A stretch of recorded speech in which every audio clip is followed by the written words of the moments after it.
Dari kelas mana?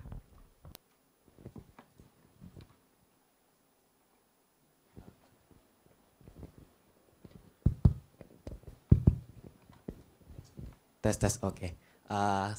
Perkenalkan nama saya Gabriel dan saya Ya. dari kelas Margeson dari kelas dokumenter. Dan saya mau bertanya tadi di filmnya kan ada banyak banget nampilin footage dan ruang-ruangan yang kayak itu jauh banget dari konteks punk dan Hmm. tapi itu ada footage dan ruang itu ditampilkan untuk menunjukkan emosi dari punk itu dari salah satu sisi lain dari emosi punk itu gitu dan aku mau nanya kayak dari mana dapat idenya dan bagaimana perjalanan bisa mendapatkan idenya itu gitu. Apakah memang dari awal gitu udah menemukan idenya atau tiba-tiba di Ya, jalan dari menemukan idenya? ya dari mulai saya pikir dari wawancara pertama atau saya diskusi pertama saya bikin dengan satu punk, dia bilang punk asli tinggal di hutan. Dan orang Dayak khusus, tapi saya tak pernah ditangkap, tapi ya itu kalimat yang saya ingat terus dan pada akhir saya pikir mungkin harus sedikit investigasi mereka tinggal di sana. Tapi juga ada anarkisme kan, hidup tanpa hukum atau mimpi tentang hidup tanpa aparat atau sistem dan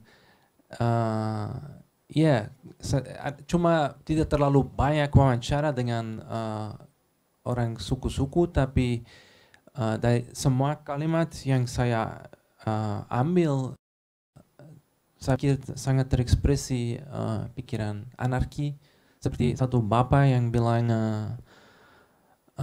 karena itu bahasa mentawai tidak tahu semua orang bisa mengerti, tapi di terjemahan ada di bawah dan dia bilang sesuatu sangat gampang ya. Saya merasa miskin tiap kali saya pergi ke kota. Kalau saya tinggal di hutan, saya kaya. Cuma karena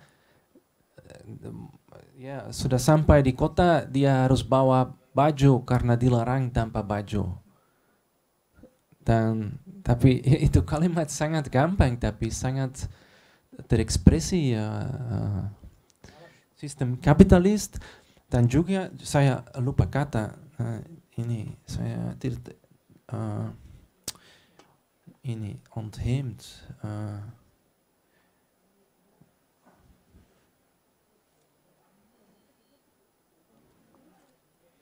terlantar itu kata pas benar kalau tidak punya rumah terlantar. Dan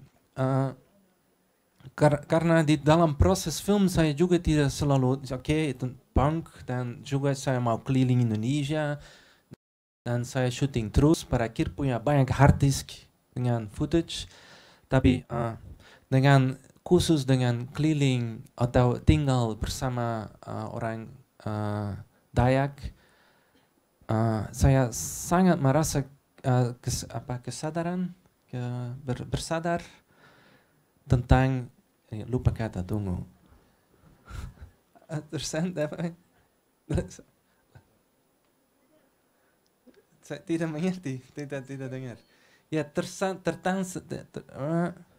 terlantar ya manusia sangat terlantar harus pikir sangat lucu kita mau lihat tentang dunia tapi kita di sini di tempat yang tutup dengan ini proyektor yang project tentang dunia tapi dunia ada di luar dan dan tidak terlalu banyak negara masih punya masyarakat yang tinggal sangat seperti sumber hidup gaya hidup seperti orang Dayak yang sangat dekat alam dan ya kita hilang roots apa kata roots akar kita hilang akar sangat hilang akar kita dan tapi ya sama dengan Eka. Dia tidak punya mama dan papa, dan saya pikir itu rasaan sangat dekat. Itu sesuatu yang dipotong dari kita. Pada akhir kita seperti sedikit mentrauma atau ya semua ya dan itu banyak hal filosofis, dan saya campur semua, dan mungkin harap ada pesan di dalam. Tidak tahu untuk ada orang, untuk beberapa orang itu sampai, untuk lain pikir apa ini bukan film, cerita di mana. Ada juga, jadi itu jawaban, itu cukup jawaban. Iya, itu cukup menjawab, Mas. Terima kasih. Tapi saya boleh menanyakan satu hal lagi. Iya. Di filmnya itu tadi kan banyak menampilkan anak-anak punk yang di dunia malam gitu, dan itu cukup berbahaya. Dan bagaimana kondisi waktu Mas mengambil footage-nya itu dan melakukan proses syutingnya itu untuk menampilkan Di penjara atau bukan? pas mereka pesta dan di penjaranya. Ya itu bukan ini Brandon, teman saya yang duduk di sana. Waktu itu ya tunggu, saya harus ingat semua detail. Waktu itu saya di pulau lain, saya pikirkan. Waktu Eka tiba-tiba bukan penjara, itu departemen sosial, dinas sosial yang jemput dia, tapi di sana ada sel juga. Dan ya saya mau syuting di sana, tapi pasti tidak bisa. Jadi tapi ya itu Brandon dan Mama Brandon, mereka punya yayasan, dan mereka jemput Eka dan Kik Edo dan siapa lagi di sana dengan ini surat dan tangan mereka bisa bertanggung jawab mereka. Pada akhir mereka bisa bebas, tapi mereka sudah di dalam program kan? Program berubah atau sesuatu. Dan kalau tidak ada orang yang jemput mereka, mereka pasti harus tinggal di dalam.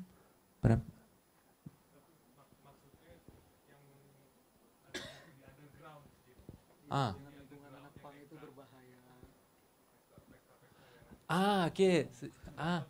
Oke. Ya itu maksud aku. Oke, kalau saya takut. Bagaimana caranya? Tidak. Tidak, sangat ramah semua. Ya kalau mabok, tapi kalau kamu mabok mungkin bahaya juga.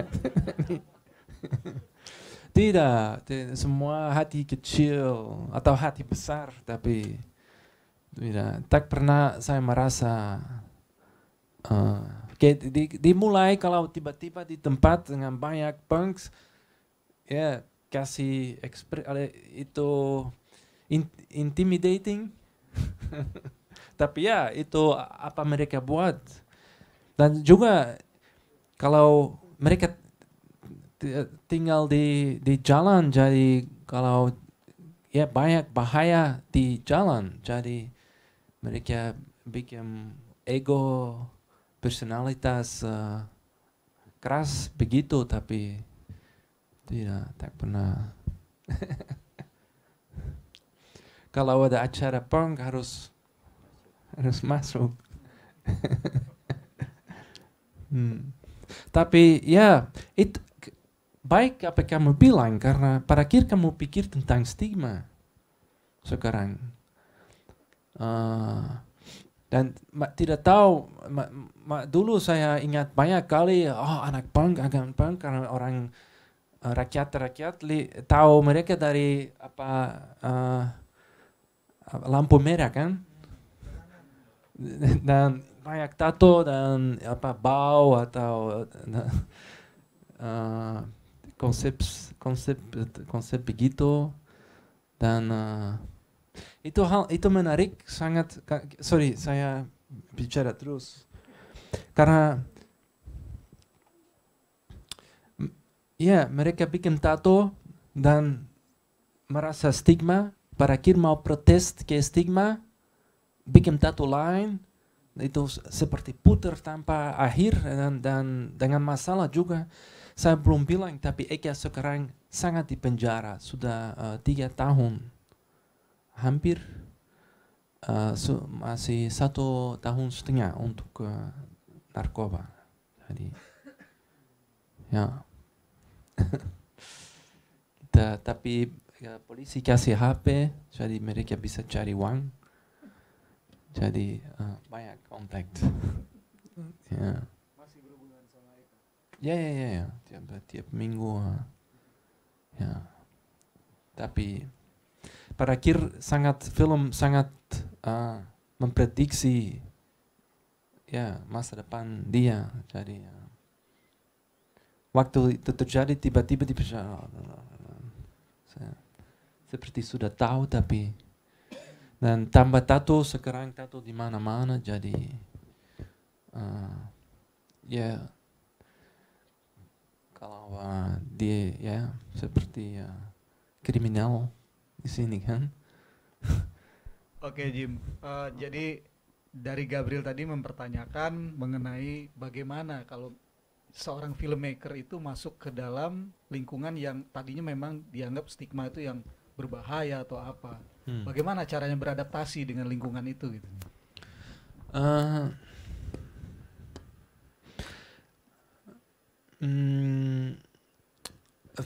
Film pendek paling sukses pertama saya bikin itu dengan anak jalanan, tapi cuma karena itu di Malaysia, di Kuala Lumpur, dan saya punya kebetulan saya punya artist in residence di tempat, dan dengan kaca jendela yang sangat besar, dan tiap hari saya duduk di dalam kamar, lihat keluar, saya lihat anak di jalan, dan saya mulai dengan berbicara dengan mereka, dengan susah karena bahasa Malaysia.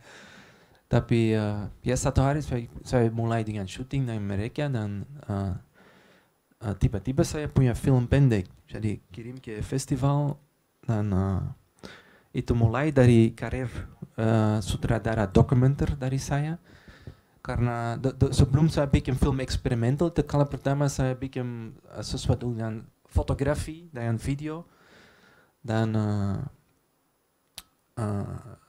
jadi sangat logis. Kali kedua saya mau ini saya juga ini masuk di negara tidak tahu bahasa lokal, tapi dengan anak-anak tak pernah masalah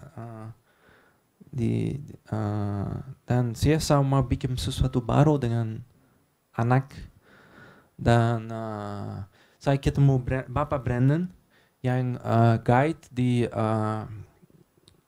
daerah Kubu, Kubu kan, ya. Dan saya mulai dengan syuting di I was going to say Kalimalang, the river here, Ciliwung. Wah, lupa. Jadi minggu beberapa bulan saya hampir hidup bersama komunitas di Ciliwung, syuting, dan tapi pada akhir tak pernah bikin khusus film tentang itu, dan karena satu hari saya ketemu Eka di angkot, dia main musik, dan saya recording, dan tidak tahu dia kasih nomor atau bagaimana kita barter, atau saya kasih nomor saya ke dia atau sesuatu. Karena saya selalu bilang ya saya punya foto, nanti saya kirim, jadi kasih nomor, dan dia kirim terus teks ke saya, dan ya satu hari saya pikir mungkin harus ketemu lagi, dan ini ada film dari dia. Ya. Itu saya tangkap dia main musik dan di rumah saya translate dan ada banyak mengkritik ke sistem di dalam lirik dan ya konklusi itu luar biasa mungkin menggunakan musik untuk film dan ya dan organis. Terima kasih Jimmy. Gabriel gimana? Udah puas? Ada lagi yang mau bertanya? Silakan. Siapa dulu? Yang perempuan apa yang laki nih?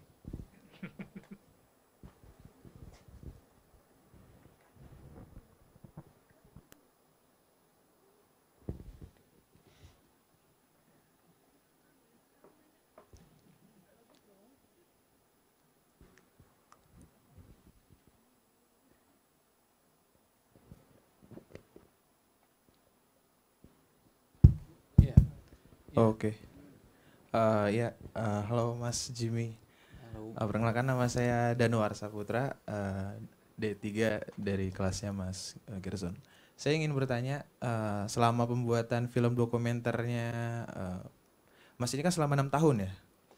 Iya. Pembuatannya. Iya. Nah, saya ingin bertanya, selama 6 tahun ini untuk pembuatan film sebuah dokumenter ini, apa yang membuat lama? Kenapa kurun waktu 6 tahun ini apa yang membuat lama? Entah dari riset atau apa yang kenapa ini bisa 6 tahun tuh ada apa gitu.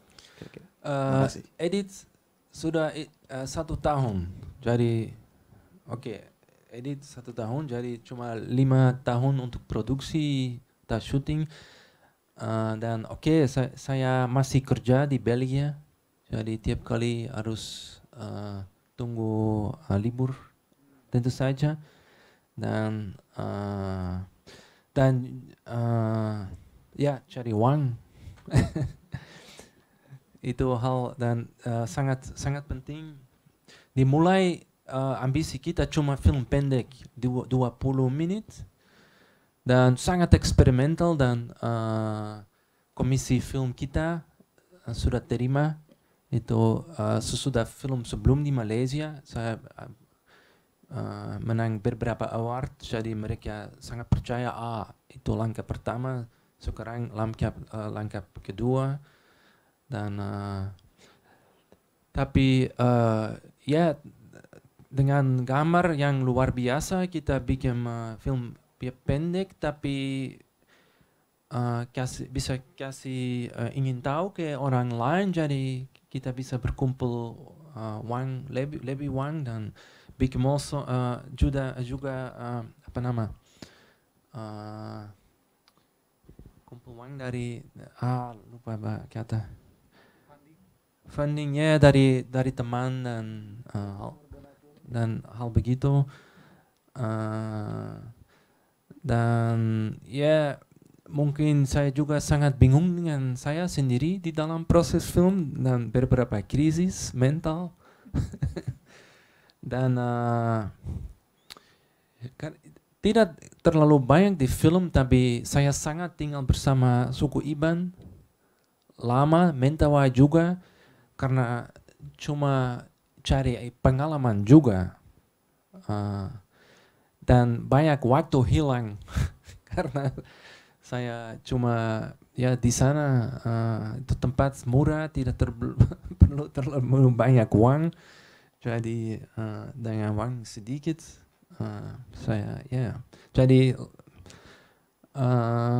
mungkin masalah pribadi ada di setengah tapi selalu begitu ada banyak kali begitu karena bikin film tidak gampang.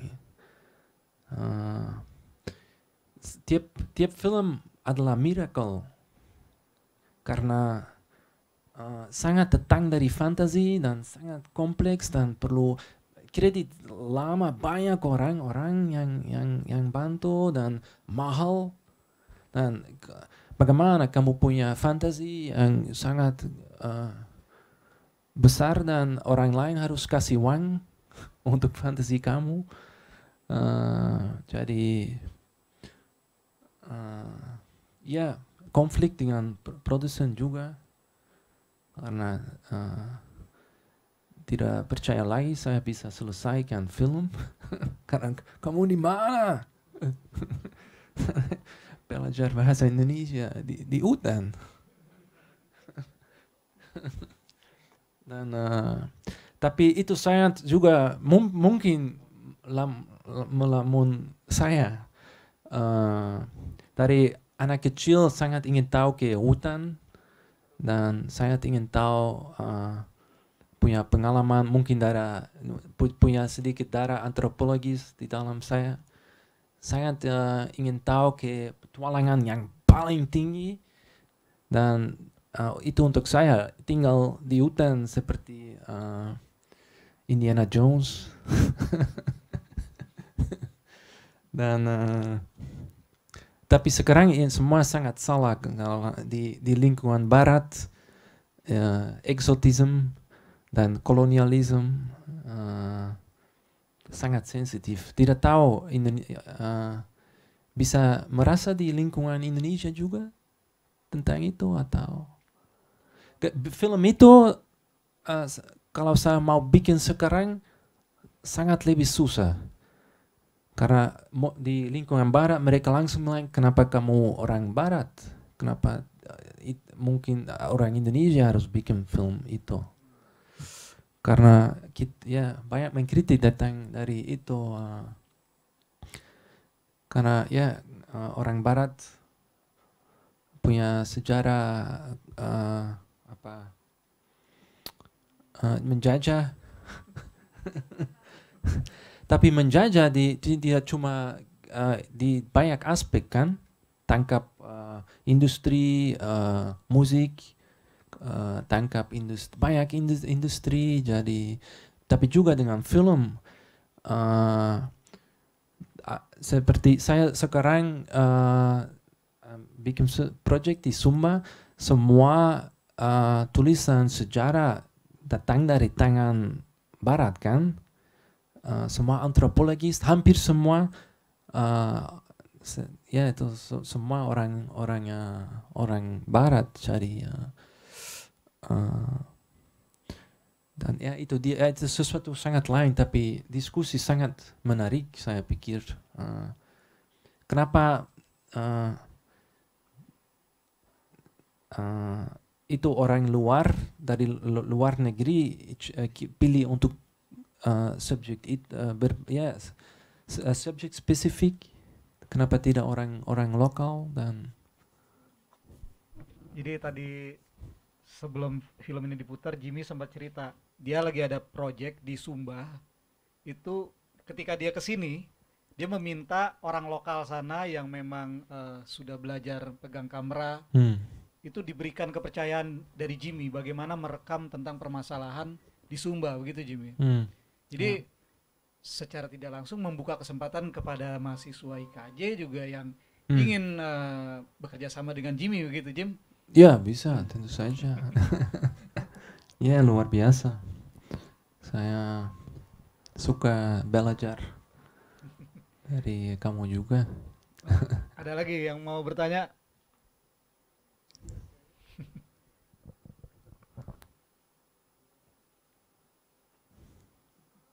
Halo. Kok nggak mati? Tes. Halo. Halo. Nama saya Windy, saya dari kelasnya Mas Erlan. Saya dari D3 FFTV.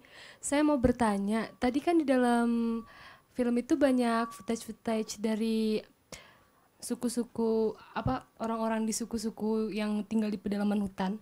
Pertanyaan saya, apakah di dalam film itu semuanya adalah footage dari suku-suku tersebut atau beberapa ada yang direkonstruksi? Terima kasih. Kalimat terakhir tidak mengerti. Ya, tentu saja banyak rekonstruksi, mungkin semua.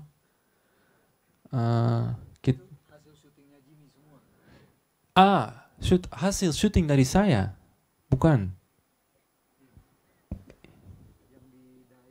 Ya, saya syuting semua. Ya. Tapi tanya rekonstruksi.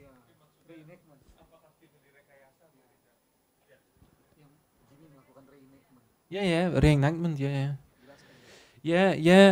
saya mau kasih impresi sangat utopis dan Tapi itu banyak kali itu itu menarik on the border. I always forget that word. On the border. Di batas etika. Karena sangat romanticization, exotism itu apa yang sangat salah sekarang di lingkungan dokumenter barat, eksotisasi dari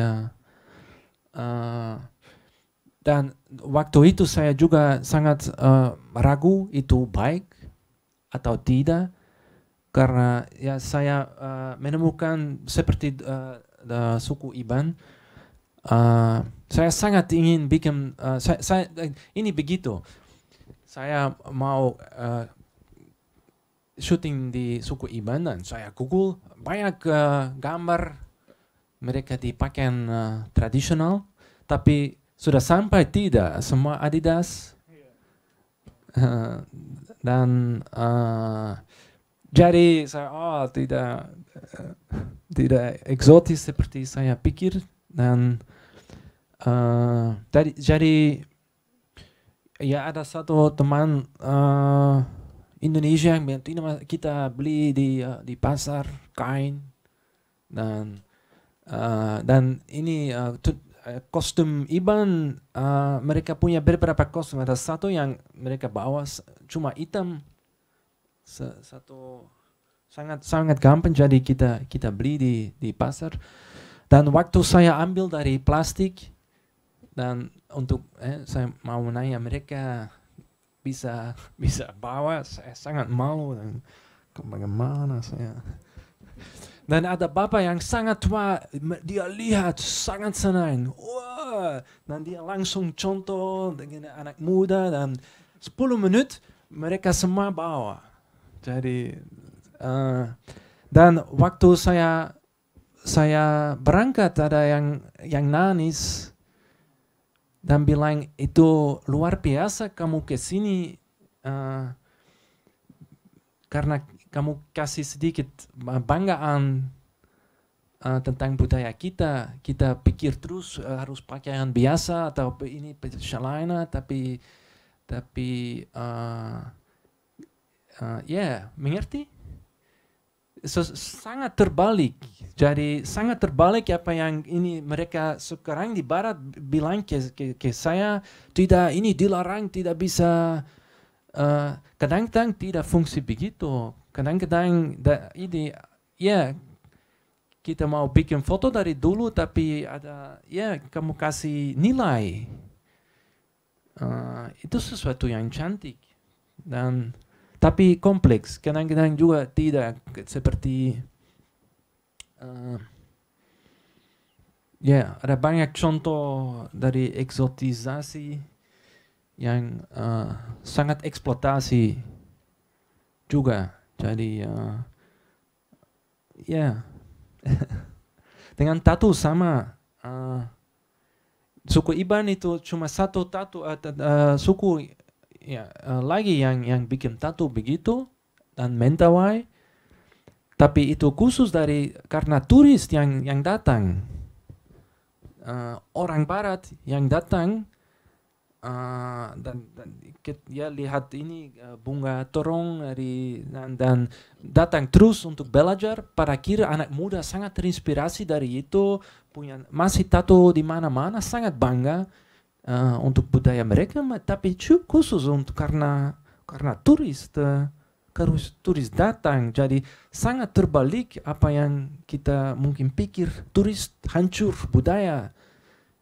Tidak selalu kadang-kadang turis kasih apresiasi dari budaya. Jadi ya tidak tahu itu jawab baik. Gimana Windy? Oke, baik. Terima kasih jawabannya. Terima kasih juga. Ya, itu gambaran ya di daerah-daerah pedalaman di Indonesia tidak seperti yang kita lihat di televisi atau mungkin di film-film yang kesannya masih pakai cawet, pakai ikat itu. Tidak. Ternyata sudah Tapi pakai handphone. Mentawai dan tidak Nah, sangat khusus mentawai yang di dalam. itu kulit kayu Masih tetap dengan kulit kayunya yang ya mentawai. itu ya Tapi terkadang memang apa yang disampaikan Jimmy itu betul. Kita membutuhkan rekonstruksi ketika ingin menggambarkan identitas masyarakat tersebut dengan wardrobe-nya. Begitu Jimmy ya. Gimana, ada lagi pertanyaan? Silakan Ibu. Iya dong.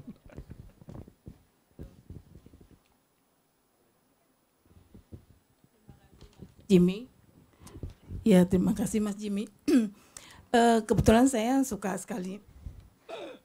Saya penggemar film-film dokumenter atau semi dan segala macamnya karena latar belakang saya adalah jurnalistik.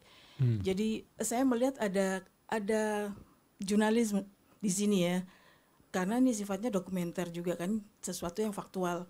Dan tadi di awal Mas Jimmy bilang bahwa ini adalah satu perjalanan yang unpredictable ya, apa sesuatu yang nggak disangka, niatnya cuma jalan-jalan, ingin lihat eksotika Indonesia, betul tidak? Tapi kemudian tiba-tiba ada hasrat ingin membuat film. Nah, saya pengen tahunya adalah benang apa tuh namanya? Benang merah dari kesinambungan dari film-film ini dari apa namanya? Dari hasil syuting yang Anda buat, apakah itu sudah direncanakan dari awal? Konsepnya tuh bagaimana?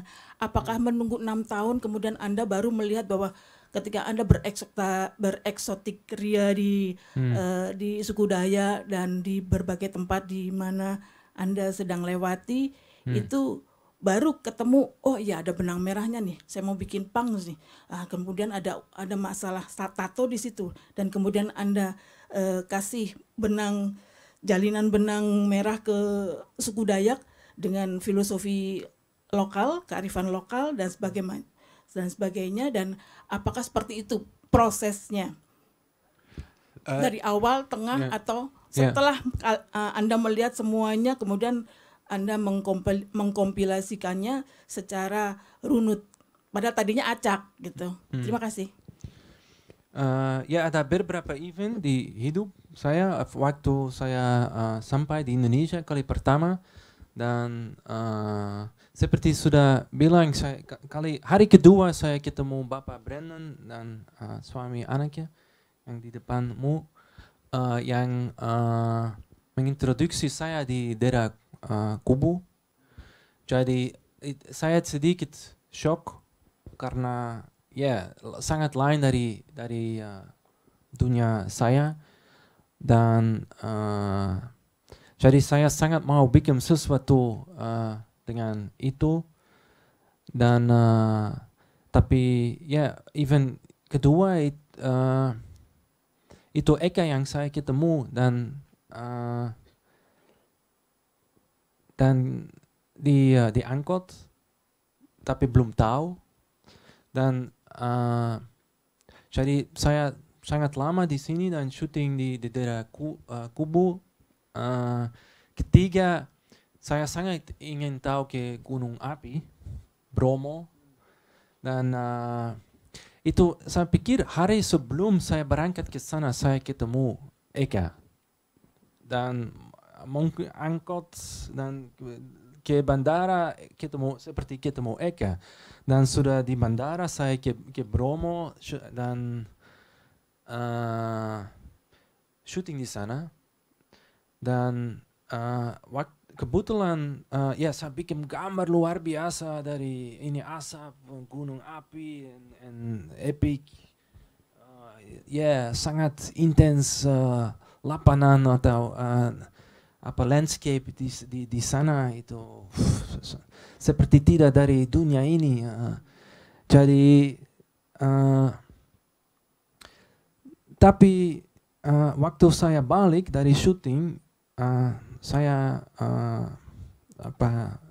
hilangkan kamera saya. Jadi semua gambar tiba-tiba habis. Tapi satu hal penting, waktu saya syuting di atas vulkano, Saya tidak tahu, itu satu ide saya tangkap syuting. Ya, tiba-tiba saya pikir kenapa saya tidak bawa punk Eka kemarin dengan Mohawk ke sini. Harus luar biasa fotografi dari punk di atas gunung. Dari perspektif fotografi di dalam asap dari apa nama Kaiser. Ya, jadi fotografi yang di dalam film Eka yang pakai Mohawk. Itu gambar yang ya saya sudah lihat dari sangat awal, dan dengan ketinggalan kamera, ya uang habis, tidak punya uang untuk kamera, jadi saya bikin proposal film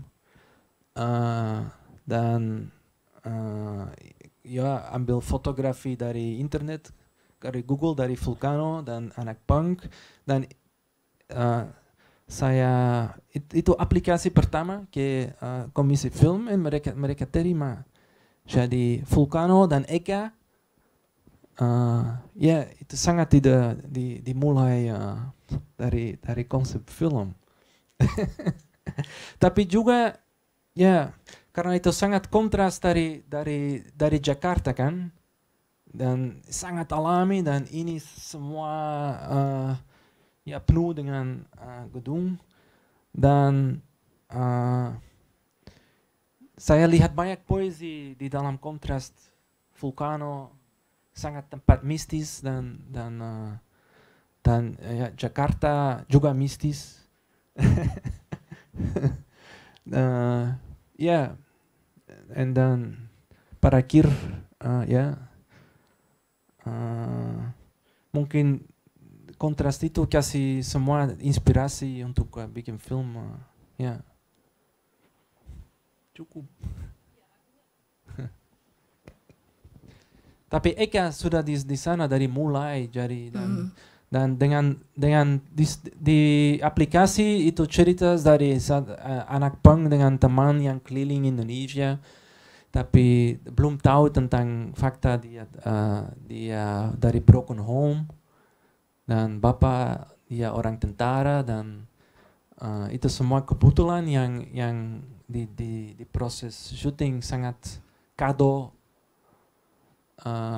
karena yang kasih api ke konsep punk yang berontak ke doktrin di ideologi, dan ya menarik sekali ya, karena ini sifatnya jadi dengan berjalannya waktu. Jadi konsep itu terjalin, baru kemudian menjadi sebuah produksi film. Ya. Seperti itu. Apakah Mas Jim juga memperhatikan bahwa atau membandingkan dengan kasus punk di Prancis? Belgia. Ya, di Belgia, sorry. Tidak terlalu, tidak. Tidak ada gambaran sedikit pun tentang kehidupan punk di sana, sehingga ya ada komunitas, tapi lebih komunitas anarkis. Dan satu kali saya punya komunitas anarkis, tetangga saya tidak nyaman.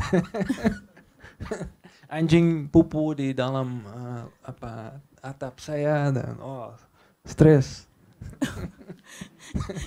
Anarkis.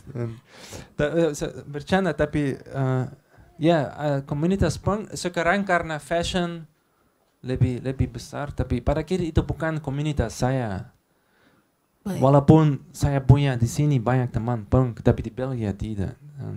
Ya, saya juga melihat, saya senang sekali sih karena Mas Jim menangkap sosok komunitas punkers ya di Indonesia itu memang sangat berbeda. Pengalaman saya sendiri dari tahun berapa ya, saya juga lupa, 2000 berapa saya lupa. 2006 kalau nggak salah, 2007, 2008, saya kebetulan praktisi seni juga. Saya kolaborasi dengan kelompok punkers di daerah Jatiwangi. Ternyata anak-anak punk itu profesinya luar biasa. Jadi mereka jauh lebih entrepreneurship daripada saya. Ya mereka entrepreneur benar. Jadi mereka cari duitnya sablon, printing segala macam, piercing ya, apa sih namanya lupa, phishing seperti itu. Dan luar biasanya lagi beberapa dari mereka sangat diterima oleh warga lokal, dan memang warga lokal nggak terlalu membeda-bedakan, atau sebetulnya yang bermasalah hanya orang-orang dari kepolisian seperti itu, orang-orang dari pihak Kemen, tetapi warga desa sangat menerima mereka. Jadi saya tertariknya berkolaborasi dengan mereka karena apa? Karena mereka mencangkul di ladang, nyawah, ngambil padi dengan gaya, dengan kostum pangnya yang luar biasa. Itu yang terjadi. Mungkin ini film ini akan to be continued ya, Mas. Mungkin. Saya harap. Terima kasih, yang jelas saya suka sekali. Terima kasih.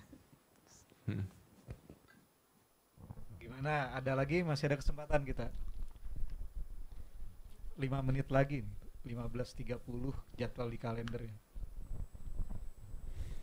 Jimmy bisa balik lagi ke sini kan, kita ngobrol-ngobrol lagi santai dengan saya mahasiswa. punya dokumenter lain minggu depan. Oke, ada lagi yang mau bertanya?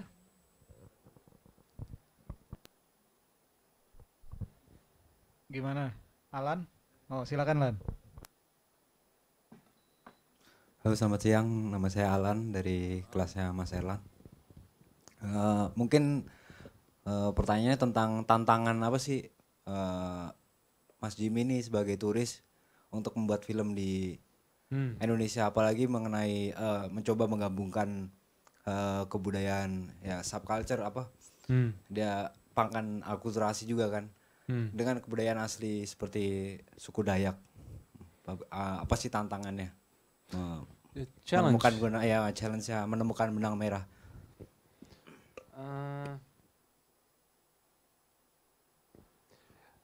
Semua berat, saya pikir. Anak punk tidak, itu cerita sangat sedih terus.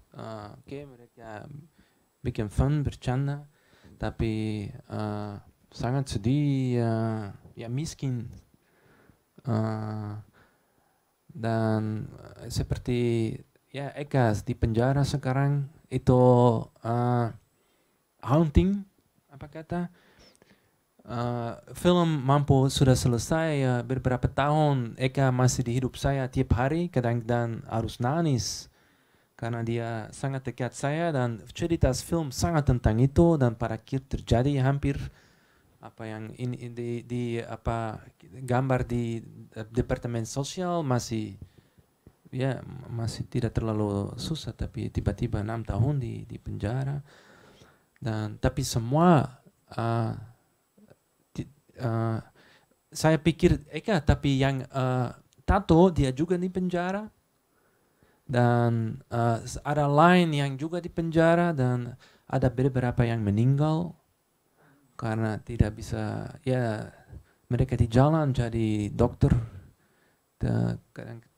tuberkulosis atau hal kamu pikir tidak ada terjadi lagi, tapi bakteri ya datang dari mana-mana, jadi hidup sangat keras dan emosional, tantangan sangat emosional kadang-kadang.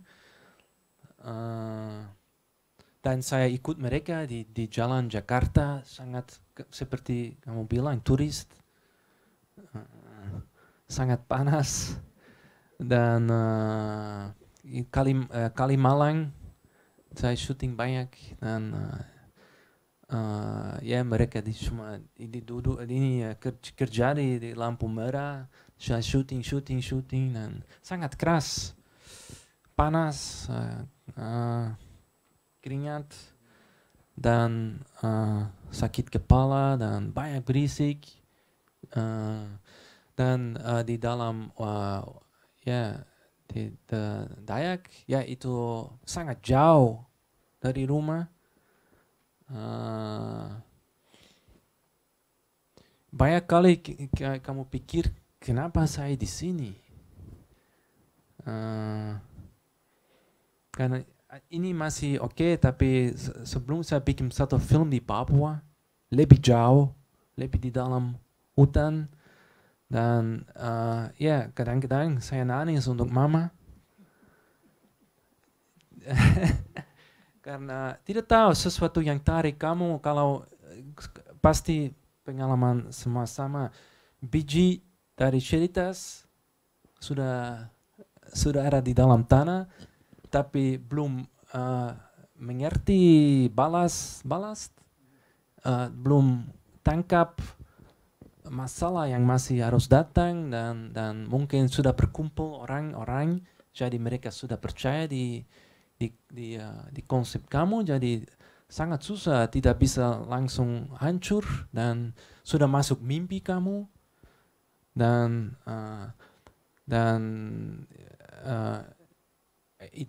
kamu sudah mulai dengan identifikasi kamu sendiri dengan project karena harus memotivasi terus ke orang lain dan sangat ya itu jalanan sangat emosional kan tiap dokumenter itu sampai ya diganti hidup kamu itu hidup kamu kan kamu sangat hidup untuk project itu tidak cuma kamu kerja tulis surat tutup dan selesai tidak itu sangat ya masuk mimpi kamu jadi ya di hutan ya kadang-kadang ya karena saya punya konsep dari hidup di hutan seperti sempurna kan hidup tapi tidak sangat mosquito dari mana-mana malaria hidup tidak terlalu penting kalau sakit langsung pergi muda anak yang masih ya yang meninggal sangat muda dan dan apalagi kalau kamu bikin dokumenter tentang perang bisa lebih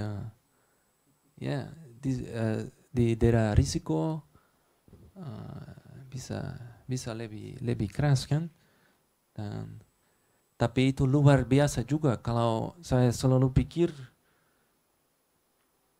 bagaimana kalau harus kerja di pabrik atau cuma bikin produk untuk orang lain terus kalau kamu bikin dokumenter itu sangat penting kamu pilih subjek yang sangat dekat kamu karena ya pasti film lebih baik dan kamu sangat how you say chosen kamu sangat terpilih punya kesempatan bikin film karena pada akhir bukan kerja kan tidak harus merasa seperti kerja kalau sudah merasa seperti kerja mungkin ya harus coba sesuatu lain kan jadi saya tak pernah merasa seperti saya kerja walaupun ya sangat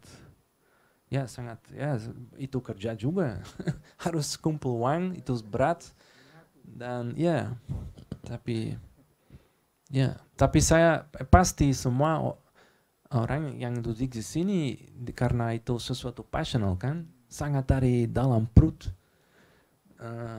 dan itu luar biasa itu tidak ada hal yang lebih cantik ya dari bikin dokumenter atau film. Oke Jimmy, terima kasih atas penjelasannya yang panjang lebar. Satu lagi Jimmy, penutup ya. Tadi ada ibu menanyakan bagaimana storytelling ini dibuat. Kalau kita baca di credit title itu Jimmy sampai sebagai DOP, sebagai editor, dan juga sebagai editor sound. Nah itu berarti kan struktur ini dibuat pada saat di meja editing ya. Finalnya editing script itu dibuat oleh Jimmy untuk membentuk cerita yang sekarang kita sudah melihat ini. Iya. Tapi di dalam proses dimulai ada editor. Sudah ada dengan editor. Ya, karena ada tiga atau dua editor, tiga editor kan? Ya, asisten dan tapi ya sesudah 1 bulan kita punya konflik Dan dia ini tidak mau gambar itu, tidak mau gambar, gambar harus di dalam. Pada akhir tidak ada di dalam. Sudah beberapa, ya dia benar, tapi dia sudah pergi. Gambar tidak bisa di dalam. Dan tapi dia sudah kasih struktur di film. Jadi pada akhir apa dia buat bulan itu di atas timeline itu luar biasa karena masih sangat di film proses tentang kehidupan Eka dan juga apa nama landscape apa bahasa pandangan pemandangan yang seperti juga memproses kita seperti mulai sedikit claustrophobic dan landscape buka dan ke daerah lain jadi bagaimana disatukan antara fenomena alam yang direkam oleh Jimmy dan kawan-kawan dengan karakter Eka dengan masyarakat-masyarakat yang ada di pedalaman itu disatukan dalam film ini gitu ya Jimmy. Apa pengalaman? Bukan. Pedalaman. Pedalaman Mentawai, suku-suku Dayak. Tidak mengerti pedalaman. Ya. Tribal. Ya.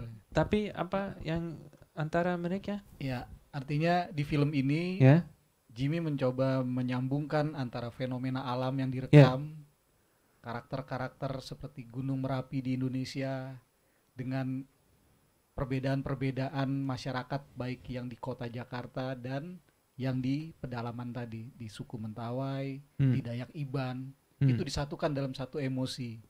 Dan ditambah lagi dengan musik-musik yang juga musik-musik dari daerah di Indonesia.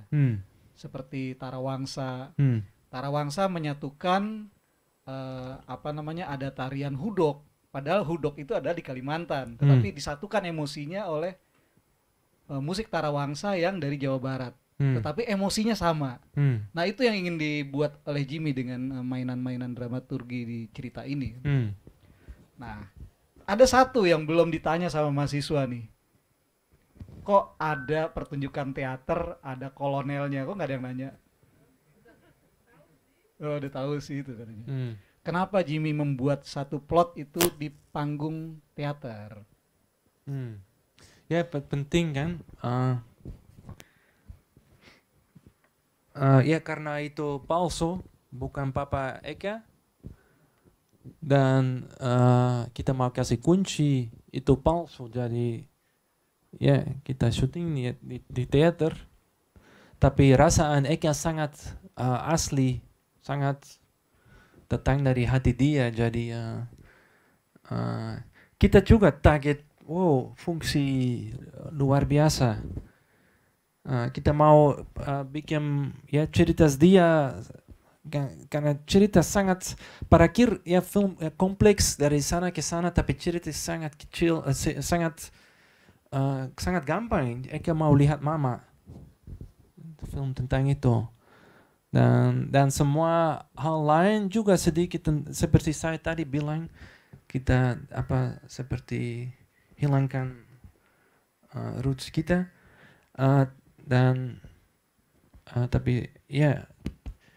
tapi kita pilih teater dan tapi mungkin itu scene paling baik dari film, mungkin mampu karena momen sangat tangkap. Ya, artinya kita simpulkan di penghujung ini bahwa Jimmy berupaya bagaimana menceritakan realita, tetapi tidak hanya sebatas realisnya begitu saja, tetapi ada pemaknaan lain, baik dengan fenomena alam dan juga dengan menggabungkan bentuk teater tadi. Bisa dibilang ini kan upaya-upaya kalau di dokumenter tuh disebut hybrid documentary. Setuju nggak Jimmy? Yeah. Ya. Tapi itu momen dan Oppenheimer, saya pikir semua orang lihat Act of Killing kan. Dan Gagal. tapi waktu itu film itu rilis dan juga terinspirasi saya di fakta. Sesudah film saya merasa sangat bebas seperti itu dokumenter kita bisa bikin semua. Paling penting itu jujuran dari dari apa yang kita mau tangkap. Jadi kalau kita acting terserah kita bisa paksa scene surrealistik atau sesuatu, semua bisa dokumenter. Kita bebas, tapi perlu satu tingkat yang ingin disampaikan. Ya. Ya. Jadi itu kesimpulannya. Membuat dokumenter tuh sangat-sangat bebas. Jimmy sudah membuktikan. Dia merdeka melakukan itu dan disatukan ke dalam satu film yang mengalir sangat impresif. Tidak melulu membuat dokumenter tuh yang ceritanya kronologis, runtun, tetapi bagaimana dikombinasikan hingga membentuk sebuah impresi agar menyampaikan pesan yang kuat. Dan intinya yang disampaikan adalah fakta dan kebenaran tadi ya. Gitu ya Jim ya? Itu di scene itu sangat penting di proses how you say it? Approach bahasa Indonesia? Pendekatan. Karena saya menggunakan terus teknik begitu sekarang. Kalau kamu punya karakter, kamu ikuti film, ya bawa dia ke tempat lain dan cari konfrontasi dengan dia, cari cerita bisa mungkin lebih cepat. Kadang-kadang kamu sedikit aneh karena tidak etis atau karena kamu sedikit paksa dan harus juga pilih benar begitu. Tapi